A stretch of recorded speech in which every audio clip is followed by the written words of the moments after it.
president who clarify exactly what we're talking about here. There are vaccine requirements that, and testing, a lot of companies do requirement to be vaccinated or tested, that companies across the country have been putting in place for months. Recent polling by USA Today and other outlets have suggested that 60% of businesses are moving forward on putting these requirements in place. You know why? Because it makes sure they have a healthier workplace. It makes people feel more confident in going back to work, something that a lot of employers, as they're trying to hire, have had issues with, and that they're moving forward in putting in place additional requirements or additional steps to protect their workforce. That's absolutely their right to do. There are court cases right now, something that the Department of Justice is fighting, and we are confident in our ability, given it's based on a 50-year law, are these OSHA requirements, and the implementation date is in early January. But what should be clear to people out there is that private sector companies, many of whom are just putting in place steps to protect their workforces, have every right to do that. That helps their workforce, that helps the economy, and that's something we certainly support and advocate for people doing. Okay, to the questions from earlier about messaging, whatever happened to President Biden's promise to shut down the virus? We're working on it, Peter. There's another variant here. Is the idea that you want people now to kind of wrap their heads around that the president, instead of shutting down the virus, is going to try to help people live amidst the virus and go about their lives, but COVID is going to be here?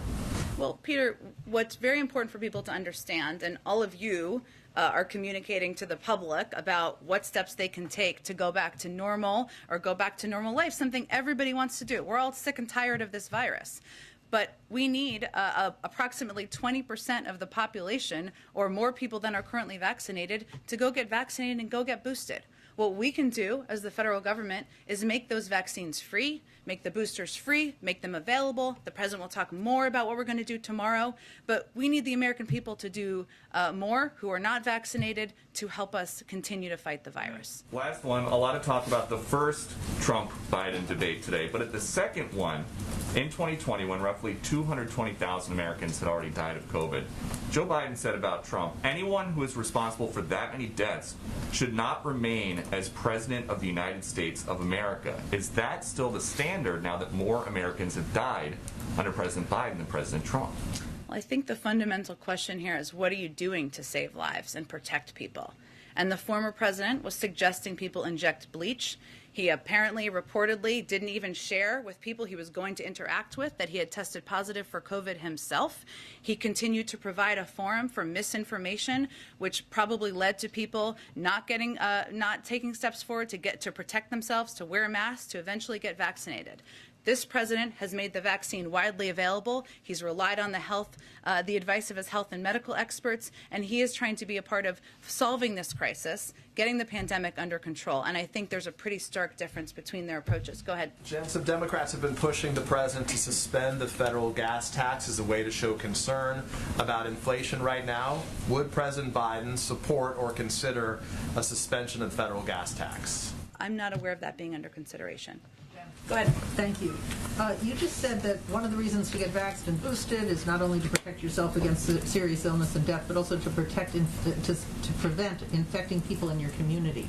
Are you saying that people who are vaccinated cannot pass the virus on to people in their community? I wasn't suggesting that, but I think there's no question that people who are unvaccinated will more easily get the virus than people who are vaccinated. We know that from data. I'm about passing it on, not getting it. I understand, but again, people who are unvaccinated, who have not received a vaccination in communities, of course they are going to be transmissible out there in communities. They can get the virus and pass it along. That was the point I was making. Okay. And one question about Buildback Better, which is being negotiated in the Senate still, including the SALT deduction. Yeah. The president has said he wouldn't sign any tax hikes on people making less than $400,000 a year. Is he also committed to ruling out any tax cuts for people making more than $400,000 a year? His bar continues to be he's not raising taxes on anyone making less than $400,000 a year. There are ongoing negotiations, as you know, about the SALT deduction, not something the president proposed, but something leaders have conveyed at different times. There's obviously support for, and we obviously want to get this legislation moving forward.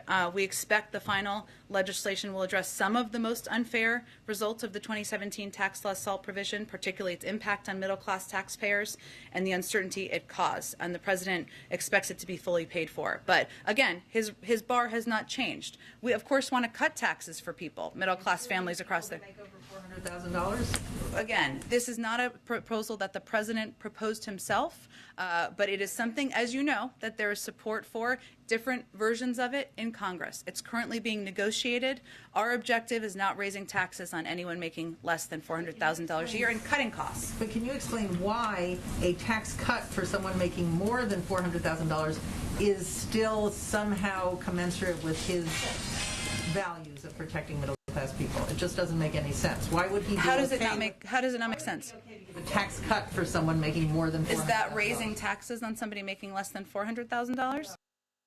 So that's all you're promised. Just no tax hikes for somebody under $400,000. Tax cuts for people over that. That's possible. I think the totality of the bill, which is the most important piece here, is cutting costs for the American people.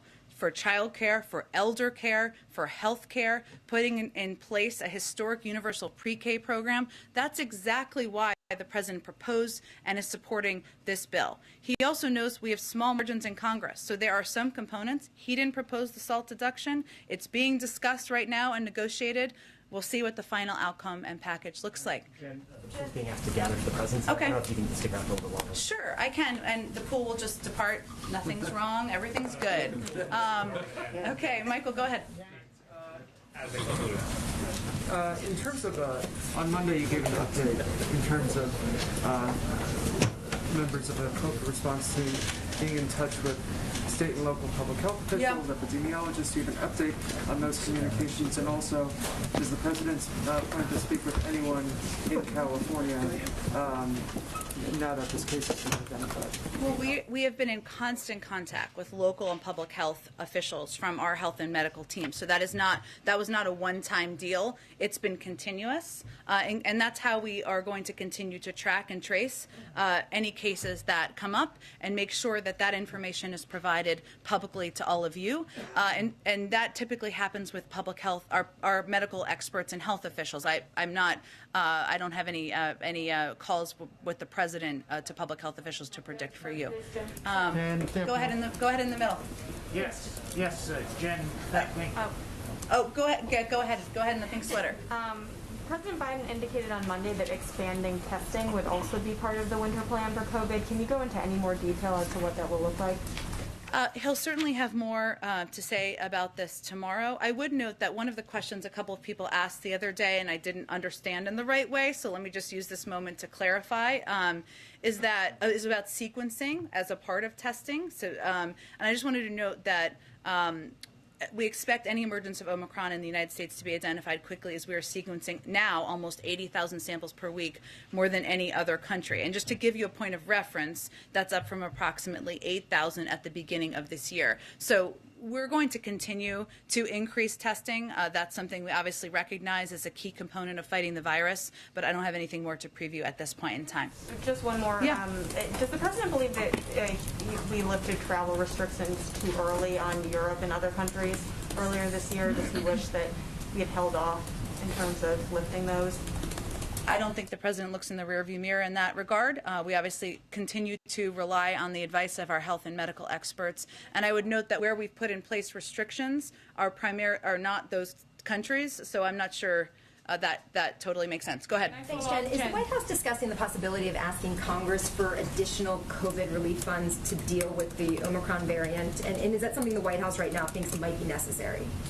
Not at this moment do we think so, but we have ongoing conversations with Congress just to make sure we keep the door open to whatever may be needed. And I would just say, Karen, as you know, that as we look and we're trying to we're seeking more information from our health and medical experts as they're doing this testing, and we're assessing what options may be needed.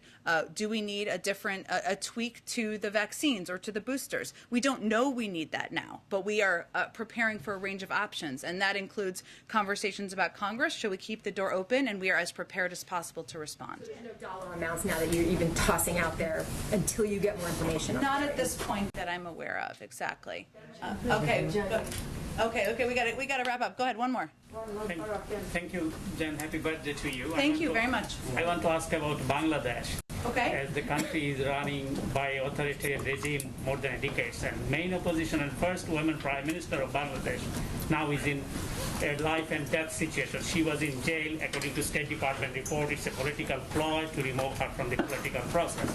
So what is your comment to the Bangladesh authority, or what is your observation on this situation that as the former prime minister and main opposition leader is in life and death situation, she's not getting proper treatment and government is not allowing her to go abroad as the civil society group, political party and her family urge for to go back to shift her abroad for the better treatment. So may I ask a comment on that? Absolutely. I appreciate your question. I haven't had a chance to talk to our national security team about this issue, so let me do that. And I'd also point you to the State Department, who would be in close touch with authorities there and may have a more detailed comment. Thank you, everyone. I'm going to leave for World AIDS Day events. One member of Congress says another one is